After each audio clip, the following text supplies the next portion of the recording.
Archaeological ডিসকভারিগুলিকে দেখা এবং সেগুলি সম্পর্কে জানাটা প্রায় সময় নতুন অনুভব দিয়ে থাকে। এর প্রধান কারণ হচ্ছে আর্কিওলজিক্যাল ডিসকভারি এর মধ্যে খুঁজে পাওয়া পুরাতন জিনিসগুলি আমাদের কল্পনার বাইরে থাকে। আজকের এই ভিডিওর মাধ্যমে নিত্য নতুন কতগুলি আর্কিওলজিক্যাল ডিসকভারি এর বিষয়ে আলোচনা করব। এই সকল তথ্যগুলি কিছুদিন আগেই পাওয়া গিয়েছে, তাহলে চলুন শুরু করা যাক। প্রায় 150 বছর আগে একজন ব্রিটিশ আর্কিওলজিস্ট অন্ধ্রপ্রদেশে একটি অদ্ভুত ধরনের কফিন দেখতে পায়। এই কফিনটি প্রায় 2300 বছর পুরাতন ছিল। 2020 সালে এই জায়গাটিতে যখন আরও একবার খনন করা শুরু করা হয়, তখন প্রথম কফিনের পাশে এই রকমের আরও একটি কফিন দেখতে পাওয়া যায়। এই কফিনগুলি পাওয়ার পরেও এখনো পর্যন্ত এটা জানতে পারা যায়নি যে এখানে কাকে কবর দেওয়া হয়েছিল। তবে প্রাচীনকালের এই জায়গাটিতে কোনো প্রাচীন সভ্যতার মানুষ বসবাস করত কিনা সেই সম্পর্কে এখনো পর্যন্ত কোনো তথ্য পাওয়া যায়নি। ইউক্রেনে একটি কনস্ট্রাকশন চলাকালীন ভুল করে একটি বুলডোজার একটি পুরাতন কবরের উপরে উঠে চলে আসে। যখন এই কবরটির বিষয়ে তদন্ত করা হয়, তখন জানতে পারা যায় এটি প্রাচীন যুগের একটি মহিলার কবর ছিল। এই কবরের মধ্যে মহিলার কঙ্কালের সঙ্গে অনেক মূল্যবান সোনা গহনা উপস্থিত ছিল। এই গহনাগুলি পরীক্ষা করার পর জানতে পারা যায় এগুলি আনুমানিক 2400 বছর পুরাতন। আরও একটি গবেষণা মারফত জানতে পারা যায় গোটা ইউক্রেন জুড়ে সিনথেসাইন্স যুগের অনেক কবর রয়েছে। আনুমানিক 1000-এরও বেশি সংখ্যক কবর দেখা গিয়েছে। এই সকল কবরগুলি পাওয়ার পর গোটা ইউক্রেন জুড়ে এই নিয়ে মানুষের মুখে মুখে অনেক সমালোচনা হচ্ছে। আর সেখানকার মানুষ এটা দাবি করছে যে আরও অন্যান্য কবরগুলিকে নিয়ে খোঁজ করা হোক এবং বিজ্ঞানীদেরকে নতুন নতুন গবেষণা শুরু করার কথা বলা হচ্ছে, যাতে করে পুরাতন সিনথেসাইন্স যুগের ইতিহাস সম্পর্কে বিস্তারিত তথ্য পাওয়া যায়।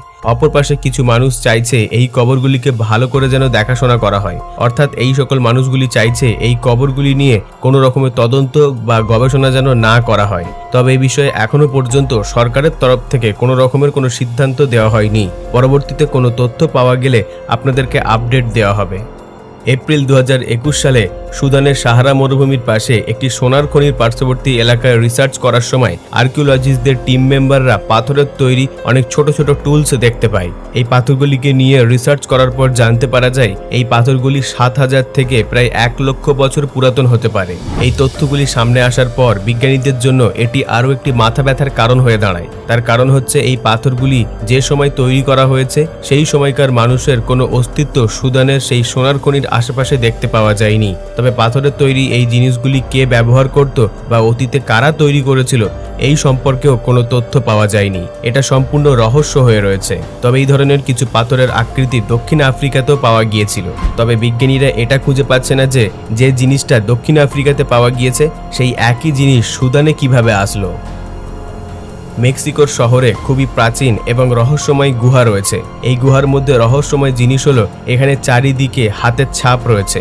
গবেষণা করে জানতে পারা যায় এই হাতের ছাপগুলি আনুমানিক 1200 বছর পুরাতন এবং তার থেকেও বেশি পুরাতন রয়েছে। পরবর্তীতে গবেষণা মারফত জানতে পারা যায় প্রাচীনকালে এই এলাকাতে মায়াজাত নামক একটি জাতি বসবাস করত, যাদের গ্রুপের কোনো বাচ্চা মারা গেলে এখানে তার হাতের ছাপ নেওয়া হতো। কিছুদিন আগে ইজিপ্টের শহর আলেকজান্ড্রিয়াতে কোনো এক প্রাচীন জায়গাকে লক্ষ্য করে খননের কাজ চলছিল।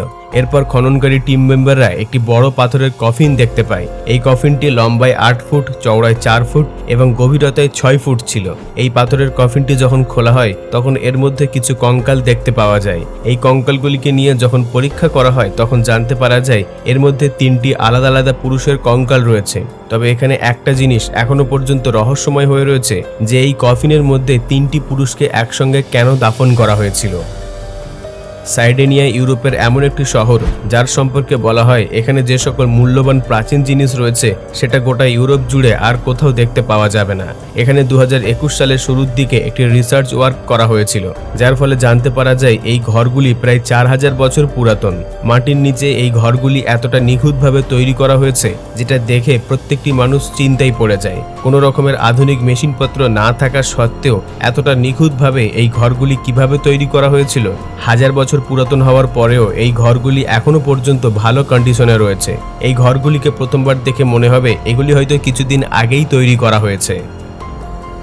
2019 সালে সুইডেনের সমুদ্র সৈকতের কাছে দুটি পুরাতন ডুবে যাওয়া জাহাজের ধ্বংসাবশেষ দেখতে পাওয়া যায়। এই জাহাজগুলিকে দেখে মনে হয় হয়তো এই জাহাজগুলি বাসা নামক জাহাজের সিস্টার জাহাজ হতে পারে। হয়তো এই জাহাজগুলি প্রথম তাদের যাত্রাপথে অর্থাৎ 1600 শতাব্দীতে ডুবে গিয়েছিল।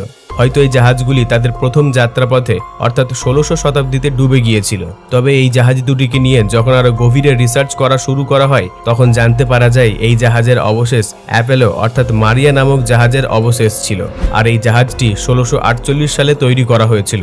ইতিহাসের মাধ্যমে জানতে পারা যায় এই দুটি জাহাজ তখনকার সময়ে অর্থাৎ অতীতের সময় অনেক আধুনিক জাহাজ ছিল আর অনেক যুদ্ধক্ষেত্রে এই দুটি জাহাজকে ভালো রকম ব্যবহার করা হয়েছিল।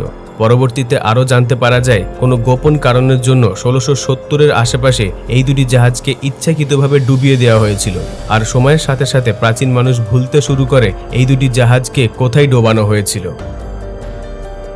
ইংল্যান্ডে বসবাসকারী চার্লস কার্টরেট নামক এই ছেলেটির সঙ্গে একটি রোমাঞ্চকর ঘটনা ঘটে। পুরাতন জিনিসকে খোঁজার আশায় একটি মেটাল ডিটেক্টর কিনেছিল। এই মেটাল ডিটেক্টর কতটা ভালো করে কাজ করে সেটা যাচাই করার জন্য তার আশেপাশের একটি জায়গাতে গিয়ে ডিটেক্ট করা শুরু করে।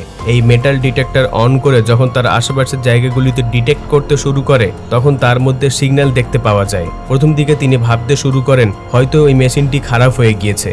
আরও অনেকটা সময় পজিটিভ সিগন্যাল পাওয়ার পর অবশেষে একটি নির্দিষ্ট জায়গায় খনন করা শুরু করে। সেখানে এমন একটি জিনিস তিনি দেখতে পেলেন যেটা দেখার পর একটা মুহূর্তের জন্য ওই ব্যক্তিও অবাক হয়ে গিয়েছিল। এখানে মাটির নিচে সোনা এবং হিরে দিয়ে তৈরি অনেক মূল্যবান গহনা উপস্থিত ছিল। এখানে এত অধিক মাত্রায় সোনা গহনা ছিল যেটা দেখার পর তিনি সঙ্গে সঙ্গে পুলিশকে ডেকে আনেন। তদন্ত করার পর জানতে পারা যায় এই গহনাগুলি পার্শ্ববর্তী একটি সেফ হাউস থেকে 4 বছর আগে চুরি করা হয়েছিল। এই গহনাগুলি চোরের পক্ষে সামলানোটা সম্ভব হয়নি, যার ফলে ভয়ে একটি নিরিবিলি জায়গা দেখে মাটির নিচে গর্ত খুঁড়ে পুঁতে দেয়।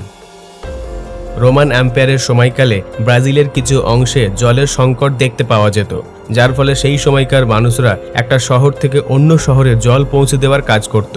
এই সমস্যা থেকে রেহাই পাওয়ার জন্য রোমান এম্পায়ারে অ্যাকোয়াটেক তৈরি করা হয়েছিল। এটি এমন একটি সিস্টেম ছিল যার সহযোগিতায় অনেক দূর পর্যন্ত জল পৌঁছানো যেত। এই রকমের আরও একটি অ্যাকোয়াটেক ব্রাজিলের কনস্ট্যান্টিনোপল শহরে উপস্থিত রয়েছে। বর্তমান সময়ে এটিকে দেখে আপনিও আশ্চর্য হবেন আর এটা বলতে বাধ্য হবেন যে প্রাচীনকালে এতটা আধুনিক কনস্ট্রাকশন কিভাবে তৈরি করা হলো। এখানে আরও একটি আশ্চর্যময় বিষয় হলো যে এত বড় একটা সিস্টেমকে দীর্ঘদিন কিভাবে ম্যানেজ করা হলো।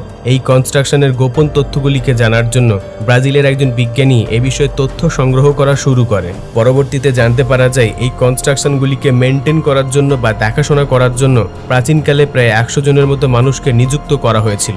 বিজ্ঞানীদের মতামত অনুসারে প্রায় 70 বছর ধরে এই অ্যাকোয়াটেকগুলি ভালোভাবে ব্যবহার করা হয়েছে। বন্ধুরা, প্রাচীনকালের এই রহস্যময় জিনিসগুলি সম্পর্কে আপনার কি মতামত রয়েছে নিচে কমেন্টে অবশ্যই লিখে দেবেন। এই তথ্যপূর্ণ ভিডিওটিকে একটি লাইক দিয়ে সকলের সঙ্গে শেয়ার করে দেবেন। আর আপনাদের মধ্যে যদি কেউ নতুন দর্শক হয়ে থাকেন তাহলে অদ্ভুত নলেজ চ্যানেলটিকে সাবস্ক্রাইব করে পাশে রাখা বেল আইকনটিতে ক্লিক করে অলে সেট করে নেবেন। সর্বশেষে থ্যাঙ্কস ফর ওয়াচিং।